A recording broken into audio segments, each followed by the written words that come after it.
Mikrolet M24 yang ditunggu akhirnya pun datang, dan Livia memasuki mobil tersebut tanpa menaruh curiga sedikit pun. Namun tanpa ia sadari, di dalam mobil angkutan umum tersebut berisikan para pemuda yang sedang mengincar wanita-wanita muda.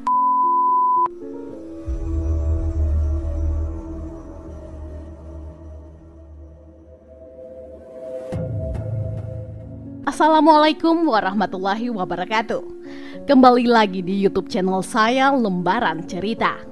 Semoga kabar kalian semua sehat selalu dan pastinya diberi kebahagiaan dalam menjalani hidup.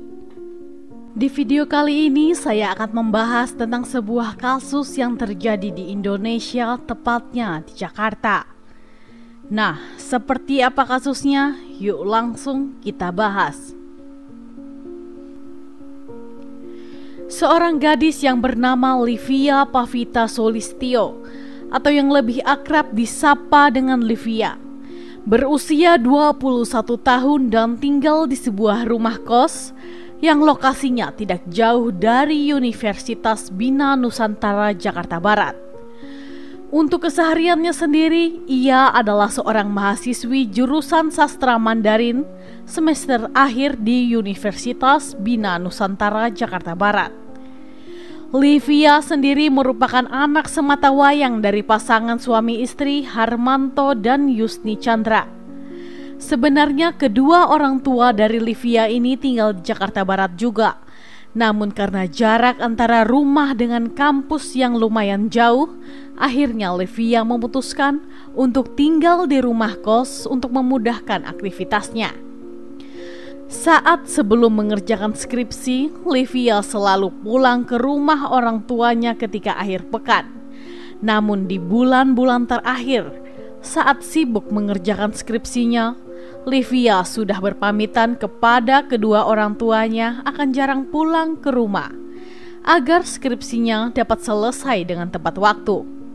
Di mata keluarganya, Livia dikenal sebagai pribadi yang sangat rajin, ramah, cantik, pengertian, dan tidak neko-neko. Ia hanya menghabiskan waktunya untuk belajar saja. Hal ini juga diperkuat oleh beberapa teman kampusnya sekaligus dosen pengajar Livia yang mengatakan bahwa memang benar anak didikannya ini dikenal baik sekaligus ramah di kampus tempatnya mengajar. Meskipun nilai akademik Livia bisa dikatakan pas-pasan, namun Livia selalu berusaha memberikan yang terbaik kepada semua dosen pengajarnya. Namun sayang, skripsi yang telah dikerjakan mati-matian oleh Livia terpaksa tidak sampai di meja dosen pembimbingnya karena sebuah kejadian yang mengerikan yang menimpa Livia saat dirinya sedang menimba ilmu di universitasnya.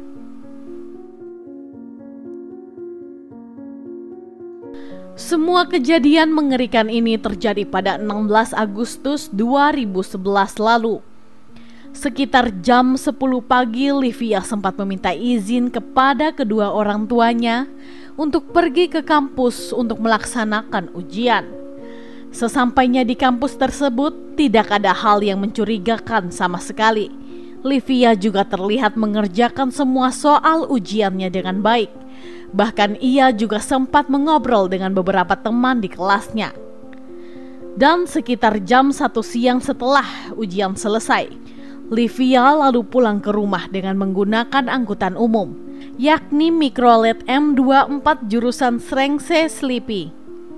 Nah, sembari menunggu angkutan umum datang, Livia masih sempat mengabari kedua orang tuanya di rumah bahwa dirinya sangat senang hari itu karena mendapatkan nilai yang bagus. Mikrolet M24 yang ditunggu akhirnya pun datang, dan Livia memasuki mobil tersebut tanpa menaruh curiga sedikit pun. Namun tanpa ia sadari, di dalam mobil angkutan umum tersebut berisikan para pemuda yang sedang mengincar wanita-wanita muda. Bahkan para pemuda itu berencana untuk memperkosa, merampok, dan membunuh siapa saja korban yang masuk ke dalam angkot itu.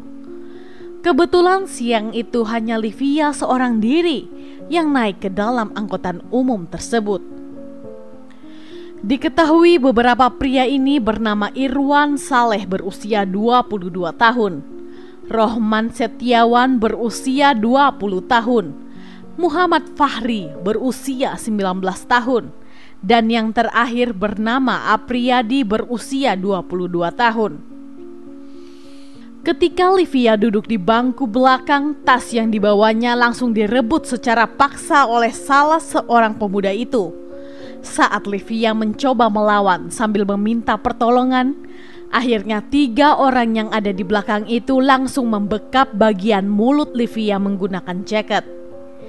Tidak hanya itu saja, dikarenakan Livia yang terus-menerus melakukan perlawanan, akhirnya mereka bertiga langsung mencekik leher Livia selama kurang lebih 5 menit hingga membuatnya kehabisan nafas dan meninggal dunia di tempat. Setelah melihat korbannya menghembuskan nafas terakhir, mereka berempat langsung panik ketakutan. Dan untuk menghilangkan jejak, keempat pelaku ini sepakat untuk membuang jasad Livia ke daerah Ciasuk, Tangerang. Pengemudi angkutan umum ini kemudian segera menancapkan gas menuju ke tempat yang sudah disepakati. Nah, salah satu di antara keempat pemuda itu sempat memperkosa jasad Livia ketika di dalam perjalanan menuju ke Ciasuk, Tangerang.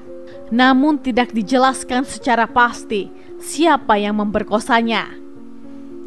Ketika sampai di lokasi, keempat pemuda itu langsung membuang tubuh tidak bernyawa itu ke sebuah saluran pembuangan air di pinggir jalan begitu saja. Selain membunuh, memperkosa, keempat pemuda itu juga mencuri barang-barang berharga milik Livia, seperti dompet, uang tunai, 2 ponsel merek Sony Ericsson dan BlackBerry.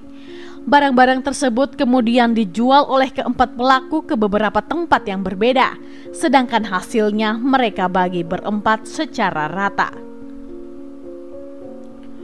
Sementara itu keesokan harinya atau pada 17 Agustus 2011, karena Livia tidak bisa dihubungi dan tidak kunjung pulang ke rumahnya, kedua orang tuanya pun mulai merasa khawatir. Mereka kemudian memutuskan untuk mendatangi rumah kos tempat anaknya tinggal. Namun lagi-lagi, kedua orang tua Livia dibuat semakin khawatir karena menurut penjaga kos, Livia tidak pulang sejak kemarin. Kedua orang tua Livia akhirnya memutuskan untuk melaporkan kejadian tersebut ke Polsek Kebonjeruk sebagai berita orang hilang. Aparat kepolisian yang mendapatkan laporan itu sempat melakukan pencarian dengan mendatangi kampus serta memintai keterangan dari teman-teman Livia serta menyebarkan brosur mengenai berita orang hilang. Dan beberapa hari kemudian atau tepatnya pada 21 Agustus 2011, salah seorang pengembala domba yang kebetulan sedang mencari dombanya yang hilang tanpa sengaja malah menemukan sesosok jasad seorang wanita yang sudah mulai membusuk di dalam saluran pembuangan air di daerah Ciasuk, Tangerang. Setelah mengetahui bahwa benar itu merupakan mayat, pengembala itu langsung melaporkan kepada warga yang lain dan dilanjutkan dengan melaporkannya kepada pihak kepolisian setempat. Di hari itu juga aparat kepolisian dengan cepat langsung mendatangi lokasi guna melakukan penyelidikan. Setibanya di lokasi, aparat kepolisian mendapati jasad tersebut masih menggunakan busana lengkap, mulai dari rok dan juga kemeja. Sejumlah aksesoris di tubuhnya pun masih lengkap seperti kalung dan anting. Aparat kepolisian pun segera mendalami motif di balik pembunuhan yang menewaskan gadis cantik itu. Jasad tersebut kemudian langsung dibawa ke rumah sakit untuk dilakukan otopsi dan identifikasi. Dan berdasarkan hasil identifikasi diketahui bahwa jasad itu merupakan Livia Pavita Solistio yang sudah beberapa lama dikabarkan hilang. Aparat kepolisian pun segera menghubungi kedua orang tua Livia dan memintai keduanya untuk datang ke rumah sakit. Dan setelah dicek, ayah dan ibu Livia mengenali beberapa perhiasan yang memang sering digunakan oleh anak kandungnya. Setelah dipastikan bahwa jasad itu adalah Livia, maka jasad tersebut segera dipindahkan ke rumah duka. Sementara itu, aparat kepolisian yang menangani kasus ini segera membentuk tim gabungan untuk penyelidikan kasus yang menimpa Livia Pavita Sulistyo. Dari hasil penyelidikan polisi yang memeriksa kamera CCTV di area kampus, akhirnya terkuak bahwa Livia sempat menaiki mobil angkutan umum jurusan Srengseng Slipi. Di dalam rekaman itu juga terlihat jelas berapa nomor polisi yang ada di angkutan itu, sehingga memudahkan penyelidikan aparat kepolisian. Pihak berwajib pun langsung menginterogasi beberapa sopir angkot yang mengetahui siapakah sopir yang mengendarai mobil tersebut. Selain itu, aparat berwajib juga mendapatkan petunjuk tambahan dengan melakukan pelacakan dari ponsel milik Livia yang sudah dijual ke orang lain. Setelah melakukan penyelidikan mendalam selama beberapa hari, akhirnya aparat kepolisian mendapatkan petunjuk bahwa para pelaku pembunuhan itu berjumlah 4 orang. Pada 25 Agustus 2011, pihak kepolisian berhasil menangkap Irwan Saleh, Rohman Setiawan, Muhammad Fahri, dan Apriyadi di tempat persembunyiannya masing-masing. Mereka berempat kemudian dibawa ke kantor polisi untuk penyelidikan lebih lanjut. Saat dilakukan interogasi, keempat pemuda itu saling tunjuk satu sama lain. Dari penuturan keempat pemuda itu, mereka mengaku awalnya hanya ingin merampok barang-barang berharga milik Livia saja. Namun karena Livia terus-menerus memberontak, maka dari itu mereka memutuskan untuk membunuhnya saja. Atas perbuatannya, keempat pemuda itu akhirnya dijerat dengan pasal 338 KUHP tentang pembunuhan dan pasal 365 KUHP tentang pencurian dengan kekerasan. Sidang perdana untuk kasus ini digelar di Pengadilan Negeri Jakarta Barat pada 24 April 2012. Majelis Hakim Pengadilan Negeri Jakarta Barat menjatuhkan vonis hukuman penjara selama seumur hidup kepada 4 orang terdakwa dalam kasus ini.